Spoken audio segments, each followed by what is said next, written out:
Thank you. Can you all hear me okay? Yes, we can. Thank you. Wonderful. Well, thank you, and thank you to Steve Davis and his team for accommodating me today. I am undaunted by the challenges presented to me leading up to this moment. I spent my day in the last few weeks engaged in matters involving important missions across Africa. Near our base here in Djibouti sits the Chinese military. Just across the bay sits Yemen, where Houthi rebels use Iranian technology to target vessels with drones and rockets. And throughout Africa, you'll find Russian and Chinese influences that we compete with on a daily basis. But compared to my time in Afghanistan or the experiences of the millions of veterans that have come before me, my deployment so far, even with this added layer of going through the process of applying for this esteemed court, is not intimidating. I am in Djibouti and in this interview for one reason: service. My drive to do better for others comes from my childhood. I vowed I would not be like my dad, my father, who abandoned his kids, or like my stepfather, whose acts of abuse still play out like movies in my mind. And I vowed to my mom I would push myself beyond the GED she worked so hard to earn.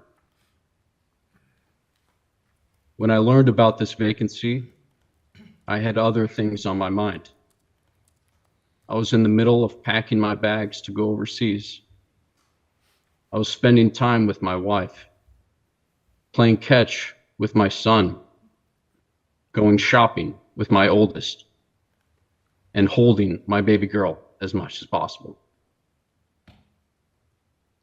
I was dreading those goodbyes, those questions of, "Daddy, when are you coming home?"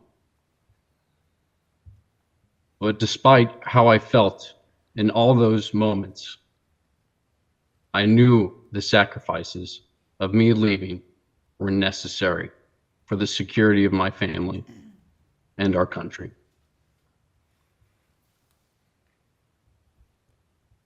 My experiences of service and setting those feelings aside for others carries over to how I practice as an attorney. I serve not just zealously, but with vigor in service to my clients and to the state of Iowa. With that vigor comes the need to express opinions and arguments.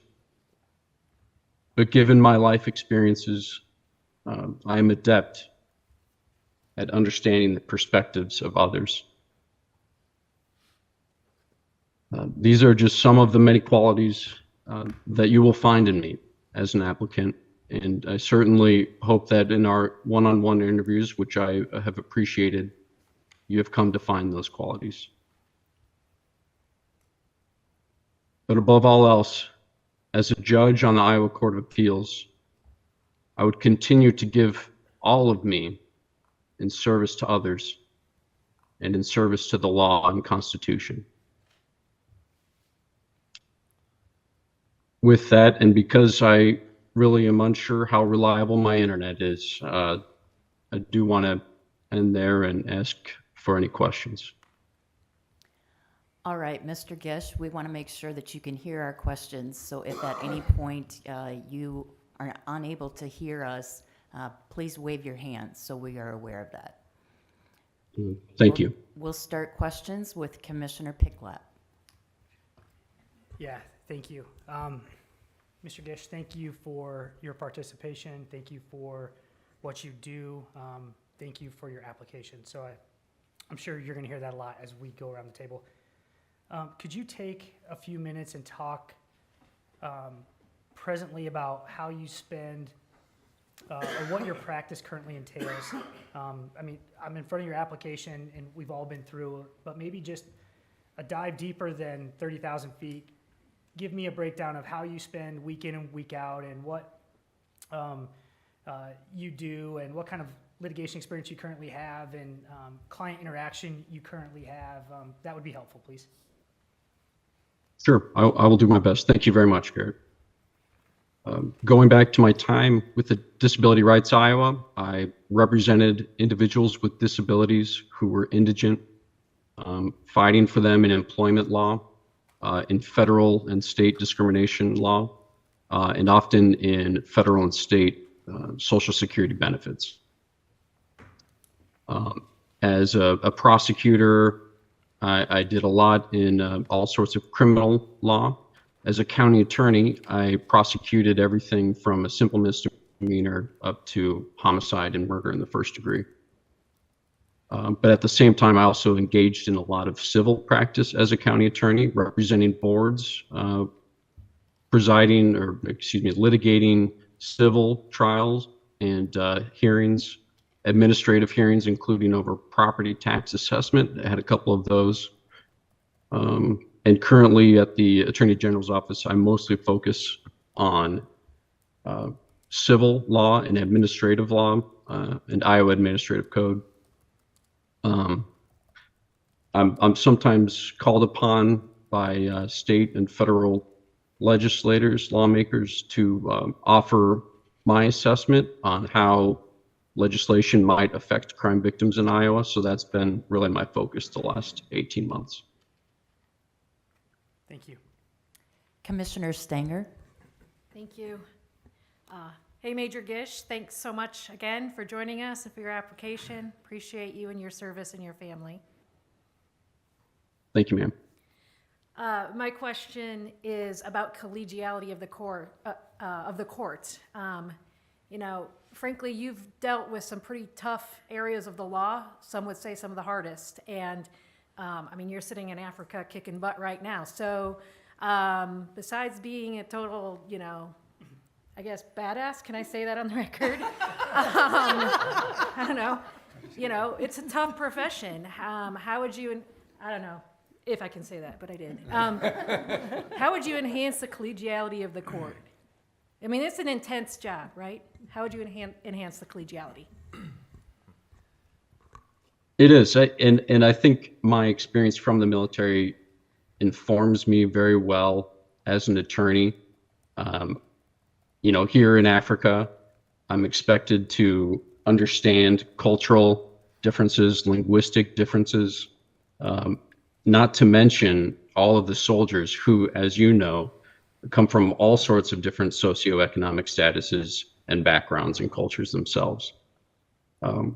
So that experience, 15 and a half years in the Army, plus those difficult areas of the law, as you pointed out, allows me to have those meaningful conversations, but still, you know, go out and grab a beer with that person later on.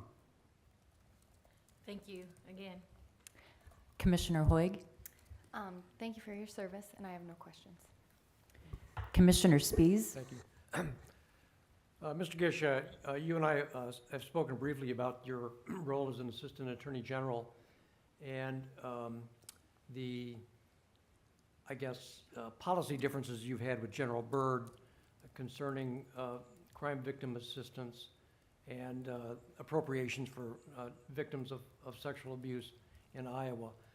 Could you tell us in general terms, without asking you to disclose specific policy recommendations you made, how you resolve policy differences with superiors in your professional life? Sure, absolutely. No, appreciate the question, Mr. Spies. There are times where I am asked to provide input or advice to Attorney General Byrd, something I'm very privileged to be part of. And I provide those recommendations, but she is not obligated to enact my recommendations. So I think what you're alluding to would be Plan B, right? And so, you know, I had a perspective, an opinion that the Crime Victim Compensation Fund should continue to cover that cost. I will say that plainly. But Iowa Code and Administrative Code does not require that we cover that expense. So it was a purely discretional decision by the AG. I think I have not had a chance to check my work email lately, so you'll forgive me if I don't know what the current status is of that pause. But she was entitled and had every right under the law to make a decision and give me direction. And so, my duty as the section chief for her victim assistance section, for the state's victim assistance section, was to carry out the law, and I feel like I've successfully executed that. I appreciate the answer. Commissioner Hardkoff? Hi, John. Thank you very much for applying for the vacancy, and thank you for your service to our nation. Can you talk about your experience as Washington County Attorney and how that might help you be a good judge on the Court of Appeals? Absolutely. Well, I think the number one thing about being a county attorney is that it exposes you to general practice. More than half of my practice was criminal law, but I also had to do and understand a lot when it comes to just about every other piece of Iowa code. So I think that understanding of all areas of law, wouldn't say I'm an expert in every area, but certainly a good understanding of all areas will help me. That trial experience, that understanding of what it's like to be in the heat of battle, so to speak, and be prone to mistakes, I think is helpful as a Court of Appeals judge. Commissioner Semmelroth? Good afternoon, or whatever time it is where you are. It's about 9 o'clock. One thing that I learned today is that if you're appointed to the Court of Appeals, we will have more judges on the Court of Appeals who have not been trial judges than who have. And so could you explain to us why that shouldn't concern us as a commission, and why that won't be a problem when panels are being put together? Yeah, I think that's a fair question, Tim, and I think my response to that would be, at the end of the day, myself and another trial judge are going to have the same practice and experience in reading, interpreting, and applying Iowa code. And I think one thing you'll see with a district court judge is they're often making decisions in silos, on their own, on an island, not in collaboration with others, making those tough decisions, even where there's a disagreement. So coming to that consensus. As a county attorney, I was constantly consulting my assistant county attorneys, getting their input, even on cases that I was practicing by myself.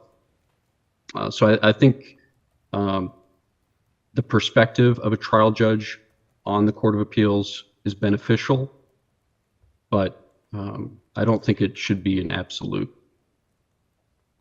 Thank you. Commissioner Henderson? I have no questions, but I'd like to thank you for your service to our country. Thank you, ma'am. Commissioner Roberts? Yeah, thanks, John. Thanks for applying and thanks for your service. I have no questions. Thank you, sir. Commissioner Hanson? Thank you so much for your service. Thank you. The Court of Appeals has a big workload. How would you balance the need to process decisions quickly, but also to do it thoroughly? Well, I think what I would speak to, and I'm sure your husband could appreciate as a veteran himself, is that the military has taught me a lot about how best to balance my time. Here I am, full days of work, doing missions, and yet I have hopefully prepared to the best of my ability to speak with you all. So I think the military experience allows me to be prepared for such a burdensome caseload. Sure. Thank you. Commissioner Schnur? John, thank you for your service. Appreciate it, and appreciate the sacrifice of your family back here. Thank you, sir. I want you to talk, if you could, please. I'm going to bundle two questions, but they're related. Your time with Disability Rights of Iowa and your time as county attorney. I want you to talk about the most difficult part of your role at those places and how that would form your approach to your role on the Court of Appeals. So the most difficult part of each of those is that? Yeah. Okay. I think the most difficult part of the Iowa Court of Appeal, or excuse me, the Disability Rights Iowa, one of my practice areas was in fighting for my clients who had overpayments with Social Security. And that happens if an individual with disabilities starts to earn income and they reach a point where they're earning more than what the federal government wants them to with their benefits program. As that starts to happen, that individual might accrue a debt to the federal government. They're essentially earning or receiving payments from the government that they're not entitled to. As a personal matter, I thought that since they were not entitled to it, it was best to give that money back to the government, right? But as an ethical matter, it was my job to fight for my clients to either completely eliminate those overpayments or reduce them to a degree that they were able to be more sustainable. So that was one of the challenging parts, among others, where as an attorney at that organization, it was important to set aside my opinions or beliefs and pursue justice for my client. As a county attorney, the hardest part of my job was just the facts of my cases. You know, I would go from talking to a 9-year-old girl about being sexually abused by a grandfather, and then I'd go home where my daughter was 9 years old at the time. And so you get things like that where you have to be able to separate as best you can your life with your family and your life as somebody who tries to fight. So I think that was the hardest part, was separating those lives.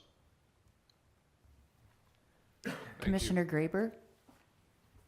Hello, Mr. Gish. I as well want to thank you for your service to our state and to our country.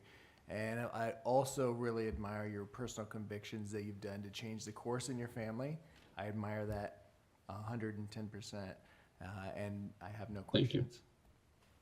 Commissioner Means a lot. Thank you. Parrish?